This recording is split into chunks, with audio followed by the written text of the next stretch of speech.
আসসালামু আলাইকুম। শুভ শিক্ষার্থীরা, আশা করি তোমরা ভালো আছো এবং নিরাপদে আছো। আজকে অনার্স নিউ থার্ড ইয়ার যারা আছো, অর্থাৎ এতদিন যাদের অনার্স সেকেন্ড ইয়ার ক্লাস হয়েছিল, তাদেরকে অনার্স তৃতীয় বর্ষের ক্লাসে শুভেচ্ছা জানাচ্ছি। তোমরা জানো যে ইতিমধ্যে তোমাদের অনার্স নিউ থার্ড ইয়ারের ক্লাস শুরু হয়ে গিয়েছে। যদিও তোমাদের অনার্স সেকেন্ড ইয়ারের ফাইনাল এক্সাম এখনও হয়নি, যা হোক যেহেতু কোর্স শেষ হয়ে গিয়েছে সেই জন্য অনার্স থার্ড ইয়ার ক্লাস শুরু হয়ে গিয়েছে। তো অনার্স থার্ড ইয়ারে থেকে কিন্তু আর কোনো নন মেজর কোর্স নেই, অর্থাৎ ইন্টিগ্রেটেড সাবজেক্ট নেই। যেমন তোমরা অনার্স ফার্স্ট ইয়ার এবং সেকেন্ড ইয়ারে কিন্তু ফিজিক্স পড়তে, ম্যাথ পড়তে, তো এই সাবজেক্টগুলো কিন্তু এখন নেই। এখন অনার্স থার্ড ইয়ার, ফোর্থে বা মাস্টার সবগুলোতেই কিন্তু শুধুমাত্র কেমিস্ট্রি রিলেটেড কোর্সগুলোই পড়তে হবে। তো অনার্স থার্ড ইয়ারে আমি যে কোর্সটি তোমাদের পড়াই আর কি রেগুলারলি, সেটা হচ্ছে উচ্চতর পারমাণবিক গঠন ও রাসায়নিক বন্ধন। এখানে টাইটেলটা দেওয়া আছে কোর্সে, দেখো কোর্সটির নাম হচ্ছে উচ্চতর পারমাণবিক গঠন ও রাসায়নিক বন্ধন, ইংলিশে যেটাকে বলা হয় advanced atomic structure and chemical bonding. Okay, আর এই কোর্সটা ফুল কোর্স, এবং এই কোর্সে মোটামুটি 5টি অধ্যায় তোমাদের আছে। এবং এই 5টি অধ্যায়ে প্রথম যে অধ্যায়টি আছে সেটি হচ্ছে পরমাণুর গঠন অধ্যায় বা পারমাণবিক গঠন, যেটাই বলো না কেন, ইংলিশে যেটাকে অ্যাটমিক স্ট্রাকচার বলা হয়। তারপর হচ্ছে সেকেন্ড চ্যাপ্টার যেটা, সেটা হচ্ছে আয়নিক বন্ধন বা আয়নিক বন্ড। এরপর থার্ড চ্যাপ্টার হচ্ছে সমযোজী বন্ধন বা কোভ্যালেন্ট বন্ড। ফোর্থ চ্যাপ্টার হচ্ছে হাইড্রোজেন বন্ড বা হাইড্রোজেন বন্ধন। আর পঞ্চম চ্যাপ্টার যেটি, ফিফথ চ্যাপ্টার, সেটি হচ্ছে মেটালিক বন্ড বা ধাতব বন্ধন। তো এই চ্যাপ্টারগুলো আমরা ধারাবাহিকভাবে আলোচনা করব। যেহেতু তোমাদের অনার্সে তোমরা মাত্র শুরু করলা, সেহেতু খুব কম সিলেবাস করে করে আমরা আগাবো ইনশাল্লাহ। তো আজকে আমাদের আলোচ্য বিষয় হচ্ছে প্রথম যে অধ্যায়টি আছে সেই অধ্যায়, অর্থাৎ পরমাণুর গঠন বা পারমাণবিক গঠন, ইংলিশে এটাকে বলা হয় অ্যাটমিক স্ট্রাকচার।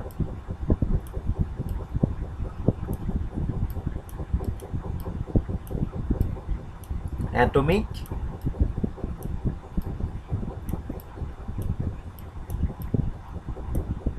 স্ট্রাকচার।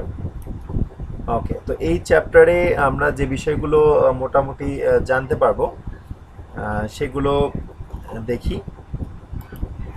দেখো, এই চ্যাপ্টারে যে বিষয়গুলো জানা যাবে সেগুলো হচ্ছে পরমাণুর বিভিন্ন যে মডেল আছে, যেমন ডাল্টনের বিলিয়ার্ড বল মডেল, থমসনের প্লাম পুডিং মডেল, তারপর রাদারফোর্ডের সোলার সিস্টেম অ্যাটম মডেল, তারপর বোরের পরমাণু মডেল, বোর সমারফিল্ড পরমাণু মডেল। এরপর ডিব্রুগলির পরমাণু সম্পর্কে ধারণা বা ইলেকট্রন সম্পর্কে ধারণা, তারপর হাইজেনবার্গের অনিশ্চয়তা নীতি, এরপর শ্রোডিঞ্জারের তরঙ্গ সমীকরণ। তো এই শ্রোডিঞ্জারের তরঙ্গ সমীকরণ যে টপিক্সটা আছে, এই টপিক্সটা আসলে খুব ডিটেলস আলোচনা করা আছে এই চ্যাপ্টারে।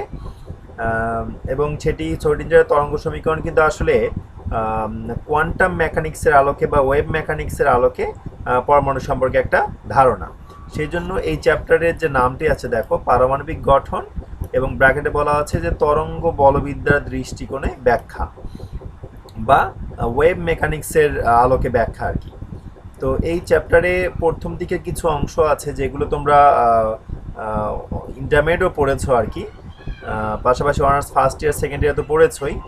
কিন্তু বেশিরভাগ অংশ যেটা আছে সেটা হচ্ছে শ্রোডিঞ্জারের তরঙ্গ সমীকরণ নিয়ে বা কোয়ান্টাম মেকানিক্স বা ওয়েভ মেকানিক্সের আলোকে পরমাণুর মডেল আর কি। সেই জন্য কিন্তু এই চ্যাপ্টারটার নামই কিন্তু অ্যাডভান্সড অ্যাটমিক স্ট্রাকচার, তার মানে উচ্চতর পারমাণবিক গঠন। তার মানে পরমাণুর গঠন সম্পর্কে একটু হায়ার স্টাডি টাইপ আর কি। ওকে, তাহলে প্রথমেই আমরা পারমাণবিক গঠন সম্পর্কে কিছুটা জানবো। যেমন তোমরা তো জানোই যে প্রথম দিকে কিছু ছিল, যেমন খ্রিস্টপূর্বে গ্রিক দার্শনিক লুসিপাস, এরিস্টটল, তারপর ডেমোক্রিটাস, এনারা কিন্তু পদার্থের যে ক্ষুদ্রতম কণা বা পদার্থের কী নিয়ে গঠিত হতে পারে সেটির ধারণা দেন। ওনারা বলেন যে সেটি হচ্ছে অ্যাটম বা পরমাণু, এবং ওনারা কেউ বলেন যে অ্যাটম বা পরমাণুকে আর ভাঙা যায় না, অর্থাৎ ইনডিভাইসিবল, বা কেউ আবার বলে যে ডিভাইসিবল অর্থাৎ ভাঙা যায়। তো এক একজন এক এক কথা বলেন। তো তার মধ্যে যেগুলো প্রসিদ্ধ সেগুলো সম্পর্কে এখানে কিছুটা বলা আছে। তো এই ওয়াটারমার্কের জন্য কিছুটা এখানে দেখা যাচ্ছে না। এক নাম্বার যেটা আছে সেটা হচ্ছে ডালটনের বিলিয়ার্ড বল পরমাণু, ডালটনের পরমাণু সম্পর্কে বিলিয়ার্ড বল মডেল। তারপর 2 নাম্বার যেটি সেটি হচ্ছে বিজ্ঞানী জে জে থমসন যে আছেন, জে জে থমসনের প্লাম পুডিং মডেল। তারপর 3 নাম্বারটি হচ্ছে এখানে রাদারফোর্ড পরমাণু মডেলটা এখানে স্কিপ করা হয়েছে, যা বোরের পরমাণু মডেল। তারপর বোর সমারফিল্ড পরমাণু মডেল। এরপর আরও আছে পরমাণু সম্পর্কে ভিক্টর মডেল। তারপর ওয়েভ মেকানিক্সের তরঙ্গ বলবিদ্যার আলোকে পরমাণু মডেল, এগুলো আছে আর কি। তো আমরা প্রত্যেকটি মডেল সম্পর্কে একটু আলোচনা করব। আর ডিটেলস আলোচনা আছে হচ্ছে বোরের পরমাণু মডেল সম্পর্কে এবং তরঙ্গ বলবিদ্যার আলোকে পরমাণু মডেল সম্পর্কে। ওকে, তাহলে প্রথম পরমাণু সম্পর্কে কিছুটা ধারণা দিয়েছেন যিনি, সেটি হচ্ছে বিজ্ঞানী জন ডাল্টন। তোমরা তো জানো উনি একজন ব্রিটিশ স্কুল শিক্ষক ছিলেন। উনি পরমাণু সম্পর্কে কিছুটা ধারণা দেন, যেটাকে পরমাণুবাদ নামে পরিচিত। এবং উনি পরমাণু সম্পর্কে যেটা বলেন সেটি হচ্ছে, দেখো এটা হচ্ছে বিলিয়ার্ড বল, এগুলোকে বলা হয় বিলিয়ার্ড বল। এগুলো তোমরা অনেক সময় বিভিন্ন মুভিতে দেখবে যে পুল খেলার জন্য, পুল নামক এগুলো খেলা আছে, পুল খেলার জন্য এই বলগুলো ইউজ করা হয়, বিলিয়ার্ড বল মডেল। তো এই বিলিয়ার্ড বলগুলো কিন্তু দেখো এক একটা নাম্বারিং করা আছে এবং সেগুলোর এক একটা কিন্তু নিজস্বতা আছে এবং একটা থেকে আরেকটা সম্পূর্ণ ভিন্ন এবং কালারও কিন্তু ভিন্ন, খেয়াল করে দেখো। তার মানে উনি বুঝাতে চেয়েছেন যে উনি প্রথমে পরমাণু সম্পর্কে যেটা বলেছেন যে পদার্থের ক্ষুদ্রতম অংশ হচ্ছে পরমাণু, যাকে আর ভাঙা যায় না। এবং উনি বলেছেন যে এবং সেটা কোনো একটা ইলামেন্ট হোক, উপাদান হোক বা কোনো যৌগ হোক বা কোনো মিশ্রণ হোক, সেটা সবসময় পরমাণু নামক ক্ষুদ্র কণা দ্বারা গঠিত এবং একই মৌলের বা একই উপাদানের পরমাণুগুলো সবসময় একই রকম হবে এবং ভিন্ন মৌলের বা ভিন্ন যৌগের যে পরমাণুগুলো আছে সেগুলো অবশ্যই ভিন্ন হবে, এই কথা উনি বলেছেন। যদিও তার এই মতবাদগুলো বা স্বীকার্যগুলো ভুল প্রমাণিত হয়েছে যখন আইসোটোপ বা আইসোবার আবিষ্কৃত হয়েছে। তো তারপরেও এই বিলিয়ার্ড বলের সঙ্গে তুলনা করে, অর্থাৎ ভিন্ন পরমাণুর ভিন্ন মৌলের পরমাণুগুলো অবশ্যই ভিন্ন হবে, সেই জন্য উনি বিলিয়ার্ড বল বলেছেন। অর্থাৎ যেহেতু এক একটা বল এক এক রকম, একেবারে ভিন্ন একটা একটা থেকে, সেই জন্য যদি বলের নাম্বারিংও ভিন্ন হয় তাহলে অবশ্যই বলও ভিন্ন হবে। একই রকম যদি মৌলও ভিন্ন হয় তাহলে তাদের পরমাণুগুলো ভিন্ন হবে, এই জন্য এর সঙ্গে তুলনা করেছেন আর কি। ওকে, এরপর হচ্ছে বিজ্ঞানী জে জে থমসন 1904 সালে, তোমাদের বই হয়তো 1907 দেওয়া আছে, আসলে কিন্তু এক্স্যাক্টলি হবে 1904 সালে। তো 1904 সালে বিজ্ঞানী জে জে থমসন, যিনি ইলেকট্রন আবিষ্কার করেছেন 1897 সালে, তো এই বিজ্ঞানী J J Thomson plum pudding model দেন পরমাণু সম্পর্কে। এবং উনি বলেন যে সাধারণত এই যেহেতু উনি ইলেকট্রন আবিষ্কার করেছেন 1897 সালে এবং নিউক্লিয়াস কিন্তু আবিষ্কৃত হয়েছে 1911 সালে বিজ্ঞানী রাদারফোর্ড দ্বারা। তো এই ইলেকট্রন এবং নিউক্লিয়াস আবিষ্কারের মাঝামাঝি আর কি, মানে ইলেকট্রন আবিষ্কারের পরপরই উনি পরমাণু সম্পর্কে ধারণা দেন। সেটা হচ্ছে যে পরমাণুতে পজিটিভলি চার্জ এরমভাবে ছড়ায় থাকে পুডিংয়ের মতো পুরো এরিয়া জুড়ে, এবং তার মাঝে মাঝে কিছু ইলেকট্রন থাকবে নেগেটিভলি চার্জ, প্লাম আর কি। প্লাম হচ্ছে এক ধরনের ফল, তোমাদের জানোই প্লাম ফলটা তোমরা হয়তো বা চিনবে, এটা হচ্ছে প্লাম ফল। এই ফলগুলো সাধারণত কিন্তু পুডিংয়ে অনেক সময় ব্যবহার করা হয়। তো পুডিংয়ের মধ্যে যেমন এই প্লাম ফলগুলো ছড়ায় থাকবে সেই রকম পজিটিভ চার্জও আসলে একটা পুডিং, এবং তার মধ্যে মনে করো এই নেগেটিভলি চার্জ ইলেকট্রন প্লাম আকারে ছড়ায় থাকবে আর কি। তো উনি পরমাণুকে এভাবে চিন্তা করেছে। ওকে, তাহলে এই হচ্ছে ডাল্টনের বিলিয়ার্ড বল মডেল, তারপর প্লাম পুডিং মডেল থমসনের, তারপর রাদারফোর্ড পরমাণু মডেল সম্পর্কে তোমরা জানোই যে ইনি পরমাণুকে সৌরজগতের সঙ্গে তুলনা করেছেন এবং যেমন সূর্য যেমন কেন্দ্র, সেরকমভাবে পরমাণুর কেন্দ্র হচ্ছে নিউক্লিয়াস এবং তার চতুর্পাশে গ্রহগুলো যেমন ঘুরছে, ইলেকট্রনও সেইভাবে ঘুরছে পরমাণুতে, এটা উনি বলেন। যদিও তার পরমাণু মডেলে অনেকগুলি সীমাবদ্ধতা আছে, কিন্তু তার পরমাণু মডেলের একটা বিশেষত্ব হচ্ছে উনি পরমাণুর যে দুটি অংশ বলেন, যে পরমাণু কেন্দ্রে হচ্ছে নিউক্লিয়াস যেটা ধনাত্মক আধানধর্মী, এবং পরমাণু যে সমস্ত ভর যে কেন্দ্রে থাকে, যেটা আমরা পরবর্তীতেও জানি যে পরমাণু কেন্দ্রে হচ্ছে প্রোটন এবং নিউট্রন থাকে, যাদের সম্মিলিত ভরই হচ্ছে পরমাণুর ভর। তো উনি কিন্তু বিভিন্ন রাদারফোর্ড কিন্তু এই পরমাণুর যে কেন্দ্র অর্থাৎ নিউক্লিয়াস সম্পর্কে কিন্তু ভালো একটা আইডিয়া দিয়েছেন। ওকে, এরপর হচ্ছে রাদারফোর্ড পরমাণু মডেলের কিছু সীমাবদ্ধতা ছিল, যেমন উনি পরমাণু বর্ণালী সম্পর্কে কোনো ধারণা দিতে পারেননি। তারপর পরমাণুতে নিউক্লিয়াসকে কেন্দ্র করে ইলেকট্রনগুলো কীভাবে ঘুরছে, কোনো কক্ষপথ আছে কিনা বা কোনো শক্তি স্তর আছে কিনা সে সম্পর্কে উনি কোনো ধারণা দিতে পারেননি। আরও কিছু সীমাবদ্ধতা ছিল। তো সেই সীমাবদ্ধতাগুলো দূর হয়েছে কিন্তু বিজ্ঞানী বোর 1913 সালে যে পরমাণু মডেল দেন, সেখানে উনি, তোমাদের জানোই যে পরমাণুর সম্পর্কে বা পরমাণুর গঠন ব্যাখ্যায় উনি 3টি স্বীকার্য দিয়েছেন। 1 নম্বরটিতে ছিল হচ্ছে শক্তি স্তর সম্পর্কিত ধারণা। উনি বলেছেন যে পরমাণুর নিউক্লিয়াসকে কেন্দ্র করে ইলেকট্রনগুলো একটা নির্দিষ্ট শক্তির কক্ষপথে বা শক্তি স্তরে আবর্তন করে, দ্বিমাত্রিক কক্ষপথে আর কি, বৃত্তাকার পথে আবর্তন করে। এরপর 2 নম্বর স্বীকার্যটি ছিল হচ্ছে কৌণিক ভরবেগ সম্পর্কিত, অর্থাৎ ইলেকট্রন যে চতুর্পাশে ঘুরছে নিউক্লিয়াসকে কেন্দ্র করে, তার একটা নির্দিষ্ট কৌণিক ভরবেগ আছে এবং তার মানটি হচ্ছে mvr সমান NH/2π। এটা তো তোমরা অবশ্যই জানো।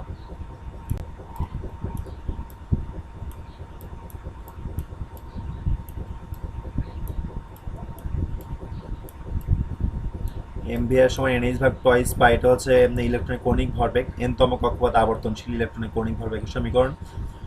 তারপর উনি শক্তি শোষণ এবং বিকিরণ সম্পর্কিত ধারণা দেন। উনি বলেন যে ইলেকট্রনগুলো যখন এক নির্দিষ্ট কক্ষপথ আবর্তন করে তখন কোনো ধরনের শক্তি শোষণও করে না বা বিকিরণও করে না, কিন্তু যখন সেই শক্তি স্তর পরিবর্তন করতে থাকে, এক শক্তি স্তর থেকে যখন অন্য শক্তি স্তরে যায়, তখনই সে শক্তি শোষণ করতে পারে, পাশাপাশি বিকিরণও করতে পারে। যদি তোমার এও জানো যে যদি সে নিম্ন শক্তি স্তর থেকে উচ্চ শক্তি স্তরে পরিভ্রমণ করে, তাহলে সেক্ষেত্রে সে শক্তি শোষণ করে, আর যদি উচ্চ শক্তি স্তর থেকে নিম্ন শক্তি স্তরে ফিরে আসে তাহলে কিন্তু সে শক্তির বিকিরণ করে। তোমরা পড়েছ। ওকে, তো বোর পরমাণু মডেল মোটামুটি পরমাণুর বর্ণালী সম্পর্কে ব্যাখ্যা করতে পেরেছে, পরমাণুতে ইলেকট্রনের কক্ষপথ সম্পর্কে ধারণা দিয়েছে। এরকম কিছু সফলতা ছিল বোর পরমাণু মডেলের, যদি আমরা আবার দেখব। তো বিজ্ঞানী বোরের যে সীমাবদ্ধতাগুলো ছিল, যেমন উনি শুধুমাত্র এক ইলেকট্রন বিশিষ্ট যে সিস্টেমগুলো আছে, যেমন হাইড্রোজেন বা হিলিয়াম প্লাস বা লিথিয়াম 2+, এই ধরনের সিস্টেমের ক্ষেত্রে বর্ণালী ব্যাখ্যা করতে পেরেছেন, কিন্তু এক ইলেকট্রনের চেয়ে বেশি হলে সেক্ষেত্রে বর্ণালী কেমন হতে পারে উনি সে সম্পর্কে কোনো ধারণা দিতে পারেননি। এটা তার সীমাবদ্ধতা ছিল। তার আরও সীমাবদ্ধতা ছিল যে অরবিটাল সম্পর্কে উনি কোনো ধারণা দিতে পারেননি, যেটা বিজ্ঞানী সমারফিল্ড, অর্থাৎ বোরেরই স্টুডেন্ট বিজ্ঞানী সমারফিল্ড বোরের পরমাণু মডেলকে একটু সংশোধন করেন আর কি, এবং উনি বলেন যে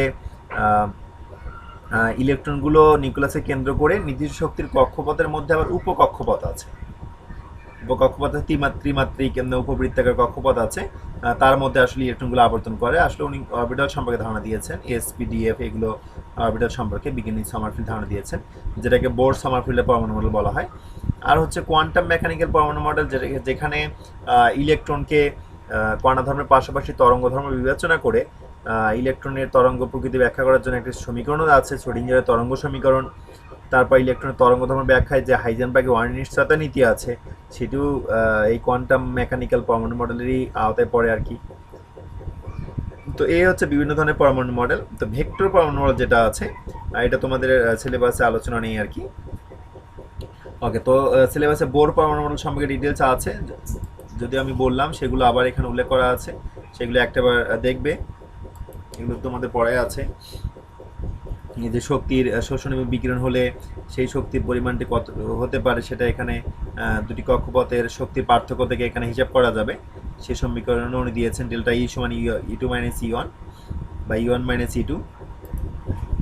ওকে, তারপর বোর পরমাণু মডেলের সীমাবদ্ধতা আছে কিছু, যেমন বোর মতবাদ অনুসারে পরমাণুর বর্ণালী ব্যাখ্যা করার সময় এটি স্বীকার করা হয়েছে যে ইলেকট্রন উচ্চতর কক্ষপথ হতে নিম্নতর কক্ষপথে স্থানান্তরিত হবার সময় যে শক্তি বিকিরণ করে তার জন্য একটি মাত্র বর্ণালী রেখা পাওয়া যায়, কিন্তু প্রকৃতপক্ষে দেখা গিয়েছে যে অনেকগুলো রেখার একটা ব্যান্ড পাওয়া যায়। এটা কেন ঘটে সে সম্পর্কে উনি ধারণা দিতে পারেননি।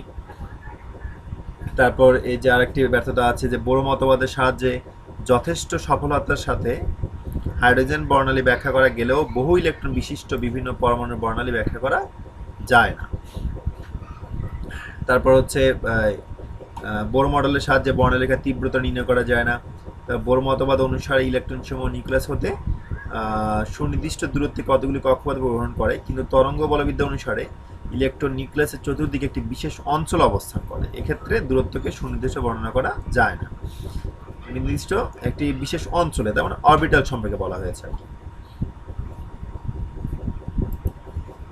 ওকে, তো বোর পরমাণু মডেলের কিছু সাফল্য এখানে উল্লেখ করা হয়েছে, যেমন পরমাণু স্থায়িত্ব, যেটা রাদারফোর্ড পরমাণু মডেলের একটা বড় ধরনের সীমাবদ্ধতা ছিল, যে ম্যাক্সওয়েলের তত্ত্ব অনুসারে যে কোনো আধানযুক্ত কণা যদি কোনো কিছুকে কেন্দ্র ঘুরতে থাকে, তাহলে কিন্তু সে ক্রমাগত শক্তি হারাতে থাকবে। সে অনুসারে রাদারফোর্ড পরমাণু মডেলটা কিন্তু যেভাবে বলা হয়েছে সেখানে কিন্তু পরমাণু অস্তিত্ব থাকে না, কারণ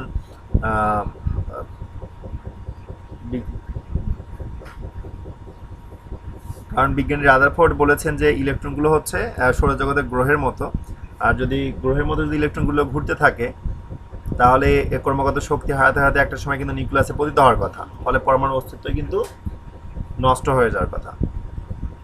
তো সেক্ষেত্রে বিজ্ঞানী বোর ইলেকট্রনিক কক্ষপথ সম্পর্কে ধারণা দিয়ে পরমাণুর যে একটা স্থায়িত্ব আছে সে সম্পর্কে ব্যাখ্যা করেছেন। তারপর হাইড্রোজেন পরমাণুর রেখা বর্ণালী ব্যাখ্যা করেছেন। তারপর হাইড্রোজেন পরমাণুর প্রথম কক্ষপথের ব্যাসার্ধ সম্পর্কে ধারণা দিয়েছেন।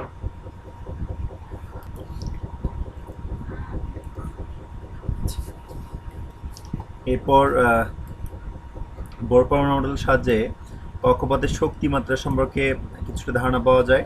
তারপর রিডবার্গ ধ্রুবকের মান ক্যালকুলেশন করা যায়, যেটা সেন্টিমিটার স্কেলে তোমরা তো জানোই যে 109678 পার সেন্টিমিটার। তারপর হাইড্রোজেন বর্ণালী রেখার তরঙ্গ দৈর্ঘ্য হিসেব করা যায় রিডবার্গের সমীকরণের সাহায্যে। ওকে, এই হচ্ছে বোর পরমাণু মডেলের সাফল্য। এরপর পরমাণু সম্পর্কে আরও কিছু ধারণা আছে, যেটা হচ্ছে হাইজেনবার্গের অনিশ্চয়তা নীতি, যেটা আমরা সামনের দিকে দেখবো ইনশাল্লাহ। তারপর ডি ব্রগলি সমীকরণের সাহায্যে যে ইলেকট্রনের কণাধর্মের পাশাপাশি যে তরঙ্গ ধর্ম আছে বা অর্থাৎ দ্বৈত ধর্ম বা ডুয়েল নেচার, সেটাও দেখবো ইনশাল্লাহ।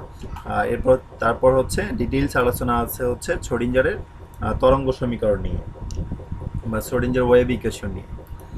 ওকে, এখন কথা হচ্ছে পরের টপিকসটা হচ্ছে বোর তত্ত্বের সাহায্যে হাইড্রোজেন বর্ণালীর ব্যাখ্যা।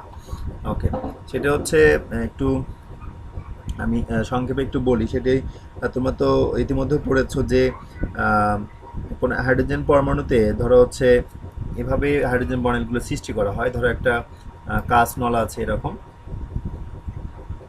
সেই কাঁচ নলের মধ্যে দুই পাশে দুটি তড়িৎদ্বার আছে এবং এই তড়িৎদ্বারগুলোকে একটা বিদ্যুৎ উৎসের সঙ্গে যুক্ত করা হয়। ধরে একটা বিদ্যুৎ উৎসের সঙ্গে যুক্ত করে এই কাঁচ নলের মধ্যে একটা অতি উচ্চ চাপে কিছু হাইড্রোজেন গ্যাসকে প্রবেশ করানো হয়। তো আমরা যদি এখান থেকে যদি ইলেকট্রিসিটি পাস করি এই কাঁচ নলের মধ্যে, তাহলে হাইড্রোজেন গ্যাসের মধ্যে যে হাইড্রোজেন পরমাণুগুলো আছে, সেই হাইড্রোজেন পরমাণুতে যে ইলেকট্রনগুলো আছে, সেই ইলেকট্রনগুলো এই বিদ্যুৎ থেকে অর্থাৎ চালিত বিদ্যুৎ থেকে শক্তি শোষণ করে হাইড্রোজেন পরমাণুর ইলেকট্রনগুলো অর্থাৎ প্রথম শক্তি স্তর যে ইলেকট্রন আছে হাইড্রোজেন পরমাণুর, সেটি শক্তি শোষণ করে উচ্চতর শক্তি স্তরগুলোতে যায়। ফলে শক্তি যতটুকু শোষণ ঘটে সেই কারণে শোষণ বর্ণালীর সৃষ্টি হয় এবং সেই শক্তি যখন তারা আবার যখন বিকিরণ করে নিম্ন শক্তি স্তরে ফিরে আসে বা আগের শক্তি স্তরে ফিরে আসে, তখন শক্তির বিকিরণের কারণে বিকিরণ বর্ণালী পাওয়া যায়, যেটাকে ইমিশন স্পেকট্রাম বলা হয়। তাহলে এই হাইড্রোজেন পরমাণুর বর্ণালী থেকে ইমিশন স্পেকট্রাম বা বিকিরণ বর্ণালী পাওয়া যাবে, পাশাপাশি শোষণ বর্ণালী বা অ্যাবজর্পশন স্পেকট্রামও পাওয়া যাবে। এখানে উল্লেখ করে রাখি সেটা হচ্ছে যে বিকিরণ বর্ণালী যেটি আছে বা ইমিশন স্পেকট্রাম সাধারণত উজ্জ্বল হয়, আর শোষণ বর্ণালী যেটা সেটা হচ্ছে কালো কালো বা ডার্ক হয়ে থাকে আর কি। ওকে, এখানেও দেখানো হয়েছে, দেখো এই যে নিউক্লিয়াস আছে, নিউক্লিয়াসের ক্ষেত্রে প্রথম শক্তি স্তরে একটি ইলেকট্রন আছে হাইড্রোজেন পরমাণুর জন্য। যখন শক্তি সে শোষণ করে সে এই শক্তি স্তরগুলো থেকে নিম্ন শক্তি স্তরগুলো থেকে উচ্চ শক্তি স্তরে যায়, এই কারণে তার শোষণ বর্ণালীর সৃষ্টি হয়। তারপর যদি সেই শক্তি বিকিরণ করে আবার আগের শক্তি স্তরে ফিরে আসে, তাহলে সে শক্তি বিকিরণ করে, সে বিকিরিত শক্তিগুলো থেকে বিকিরণ বর্ণালীর সৃষ্টি হয়। এবং কোন তরঙ্গ দৈর্ঘ্যের বা কোন বর্ণের বা কোন কালারের বর্ণালীর সৃষ্টি হবে সেটা রিডবার্গের যে সমীকরণটি আছে, এই যে এটা নিউ বার বা 1/λ, এটা তো তোমরা এই সমীকরণ নিয়ে অনেকগুলো ম্যাথও করেছো। 1/λ বা নিউ বার সমান আর H into 1/n1² minus 1/n2²। তো এই সমীকরণের সাহায্যে কোন কক্ষপথ থেকে ইলেকট্রনের কোন কক্ষপথে পরিভ্রমণ ঘটলো সেটা যদি আমরা বুঝতে পারি, তাহলে তাদের শক্তির শোষণ বা বিকিরণের দ্বারা কি পরিমাণ বা কোন তরঙ্গ দৈর্ঘ্যের বা কোন বর্ণের আলোর সৃষ্টি হবে বা সিরিজের সৃষ্টি হবে, সেটা কিন্তু আমরা বের করতে পারবো। তো বিজ্ঞানী বোর্ডের যে এই হাইড্রোজেন পরমাণুর বর্ণালীর সম্পর্কে ধারণা দিয়েছেন, তারপর মোটামুটি 6 জন বিজ্ঞানী হাইড্রোজেন পরমাণুর বর্ণালীর ক্ষেত্রে 6টি সিরিজ বের করেছেন, যেগুলো যথাক্রমে লাইমেন, বামার, প্যাটসেন, ব্রাকেট, ফান্ড এবং হামফ্রেস। তো তোমরা তো জানো যে ইলেকট্রনগুলো যদি, অর্থাৎ হাইড্রোজেন পরমাণুর ইলেকট্রন যদি উচ্চ শক্তি স্তরগুলো থেকে সবগুলো ইলেকট্রন যদি প্রথম শক্তি স্তরে ফিরে আসে, সেই ক্ষেত্রে যে সিরিজ হয় সেটা হচ্ছে লাইমেন সিরিজ। যদি দ্বিতীয় শক্তি স্তরে ফিরে আসে সেটা হচ্ছে বামার, তৃতীয়তে প্যাটসেন, তারপর পর্যায়ক্রমে ব্র্যাকেট, ফান্ড, হামফ্রেস আছে আর কি। ওকে, এরপর হচ্ছে হাইড্রোজেন পরমাণুর কক্ষপথের বোর ব্যাসার্ধ নির্ণয়ের সমীকরণ। অর্থাৎ এনতম কক্ষপথে কোনো একটি ইলেকট্রন যদি আবর্তনশীল হয়, তাহলে সেই ইলেকট্রন নিউক্লিয়াস থেকে সেই ইলেকট্রন মধ্যে দূরত্ব, অর্থাৎ সেই কক্ষপথের ব্যাসার্ধ আমরা নির্ণয় করতে পারি বোর পরমাণুর মডেলের সাহায্যে।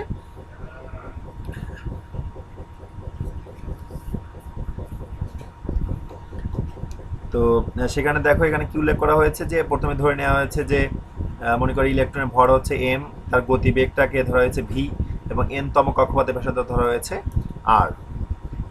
নিউক্লিয়াসে যে ধনাত্মক আধান থাকে বা প্রোটন থাকে, সেটা তো তোমরা জানো যে জেড সংখ্যক, অর্থাৎ পারমাণবিক সংখ্যার সমান। তার মানে জেড সংখ্যক প্রোটন আছে এই নিউক্লিয়াসে, এবং এনতম কক্ষপথে যে ইলেকট্রনগুলো আবর্তন করছে তাদের আধান হচ্ছে ই মাইনাস। তাহলে আমি প্রোটনের আধানটাকে ই প্লাস ধরলাম, যেটা জেড সংখ্যক, এবং এক কক্ষপথে যে ইলেকট্রন আবর্তন করছে যে কোনো একটা ইলেকট্রনকে ধরলাম, এনতম কক্ষপথে আবর্তনশীল ইলেকট্রনকে ধরলাম। তাহলে এখানে একটি আধান আছে এবং এখানে একটি আধান আছে, অর্থাৎ নিউক্লিয়াসে আধান আছে এবং কক্ষপথে আধান আছে। তো এদের মধ্যে যে আকর্ষণ বল, অর্থাৎ এখানে ধনাত্মক আর এখানে ঋণাত্মক, এদের মধ্যে যে আকর্ষণ বল সেটা কিন্তু কুলম্বিক আকর্ষণ বল। ফলে কুলম্বের যে আকর্ষণ বলের যে সূত্র আছে, দুটি আধানের মধ্যে যে আকর্ষণ বল সূত্র আছে, এফ সমান Q1 Q2 ভাগ ডি স্কোয়ার, এরকম যে সূত্রটি আছে, সেক্ষেত্রে এখানে এই Q1 বলতে বোঝানো হচ্ছে ধরো নিউক্লিয়াসের আধান আর কি, ZE প্লাস, আর Q2 হচ্ছে ইলেকট্রন।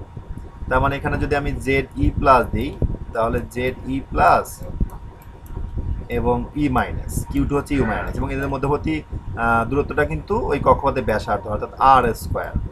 তাহলে এফ সমান কী হবে, জেড ই স্কোয়ার ভাগ আর স্কোয়ার। তাহলে আকর্ষণ বলটা আমরা পেলাম হচ্ছে জেড ই স্কোয়ার ভাগ আর স্কোয়ার। ওকে, এ হচ্ছে নিউক্লিয়াসের দিকে ইলেকট্রনের যে আকর্ষণ, অর্থাৎ কেন্দ্রমুখী আকর্ষণ বল বা অভিকেন্দ্র বল।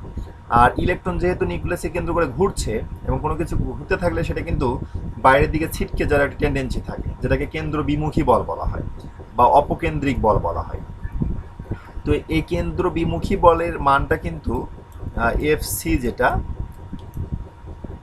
সেটা হচ্ছে তোমাদের জানোই যে mv স্কোয়ার বাই আর।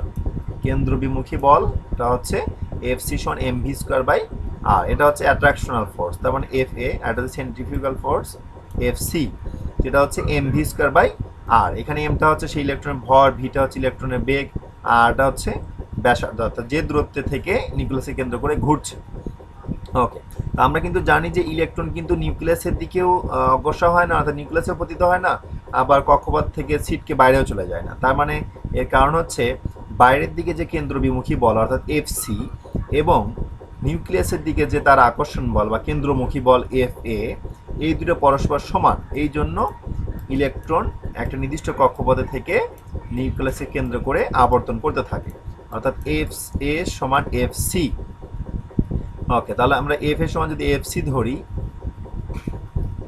ধরে যদি আমরা মানগুলো বসাই, তাহলে আমরা এফ এর সমান এফ সি ধরছি, তাহলে এফ সিটা হচ্ছে mv স্কোয়ার বাই আর, আর এফ সিটা হচ্ছে এফ এটা হচ্ছে Z e square by r square. তাহলে এখানে আর দিয়ে এখানে আর স্কোয়ার একটা আর কেটে যাবে, তাহলে থাকছে শুধুমাত্র আর, এখানে শুধুমাত্র আর থাকছে,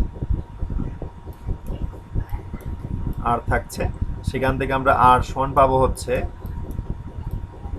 জেড ই স্কোয়ার ভাগ এম ভি স্কোয়ার। ওকে, এখন এই আর ধরো একটা সমীকরণ দিয়ে রাখলাম, 1 নম্বর সমীকরণ, ওইদিকে সমীকরণ থাক, এখানে এই সমীকরণ দেওয়া আছে 3 নম্বর। এরপর বোর্ডের শিক্ষার অনুসারে কৌণিক ভরবেগের সমীকরণ এম ভি আর সমান এন এইচ ভাগ 2 পাই।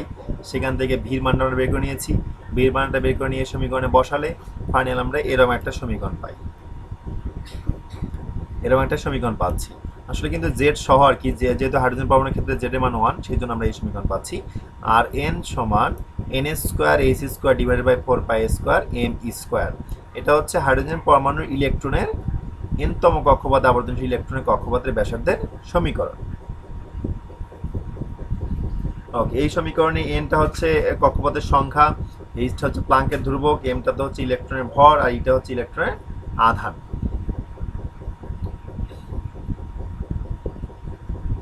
ওকে, এখন যদি এই এন এই অংশটুকু অর্থাৎ এখানে যেটা করা হয়েছে সেটা হচ্ছে আর সমান, আমরা যদি এনটাকে বাইরে রেখে H square divided by 4 pi square M E square আর এন স্কোয়ারটা পাশে রাখলাম।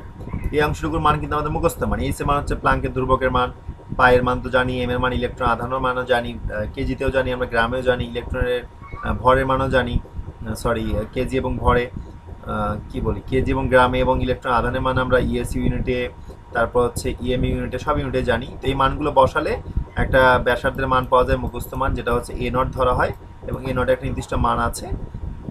আচ্ছা, এ নটের মানটা যদি আমরা বসাই, তো এটার মানটা হচ্ছে 0.53 অ্যাংস্ট্রম। তাহলে আর সমান আমরা লিখতে পারি এ নট, এদিকে তো এন স্কোয়ার থাকলোই, আর জেড তো রাখলেও হবে, হাইড্রোজেনের ক্ষেত্রে তো জেড মান 1। এরকম এ নটের মানটা যদি আমরা এরকম মানগুলো বসি, অর্থাৎ এইচ এর মান, তারপর এম এর মান, ইলেকট্রনের আধানের মান যদি বসাই, তাহলে এরকম মান পাবো, অর্থাৎ 0.53 অ্যাংস্ট্রম পাচ্ছি। আর এন তো আছেই, জেড তো থাকবেই। তো এরকম করে এই মানটা মুখস্থ রাখতে পারলে, অর্থাৎ আর এন সমান 0.53 অ্যাংস্ট্রম ইন্টু এন স্কোয়ার ভাগ জেড, এই মানটা মুখস্থ করে রাখতে পারলে যে কক্ষপথের জন্য বের করতে বলবে আমরা শুধু এন এর মানটা এখানে বসাবো। আর অ্যাংস্ট্রম তো জানো 1 × 10 মানে 10 অ্যাংস্ট্রম হচ্ছে 1 অ্যাংস্ট্রম সমান হচ্ছে 1 × 10⁻⁻10 মিটার, 10⁻10 মিটার। আচ্ছা, তাহলে এন এর মানটা আমরা এখানে বসাবো, যে কক্ষপথ ইলেকট্রনের কথা বলবে, যে কক্ষপথে ব্যাসার্ধ বের করতে বলবে, এন এর মান ধরো দ্বিতীয় কক্ষপথের কথা বলে এন এর মান এখানে 2 বসাবো, আর যে পরমাণুর কথা বলবো তার জেড এর মানটা বসাবো। তাহলে এইভাবে ইলেকট্রনের কক্ষপথের ব্যাসার্ধ আমরা নির্ণয় করতে পারি। একইভাবে আগামী দিন ইনশাল্লাহ আমরা এনতম কক্ষপথে ইলেকট্রনের শক্তির সমীকরণটা প্রতিপাদন করব। তো আজকে পর্যন্তই, তোমার নিরাপদ থেকো, সুস্থ থেকো, ধন্যবাদ সবাইকে।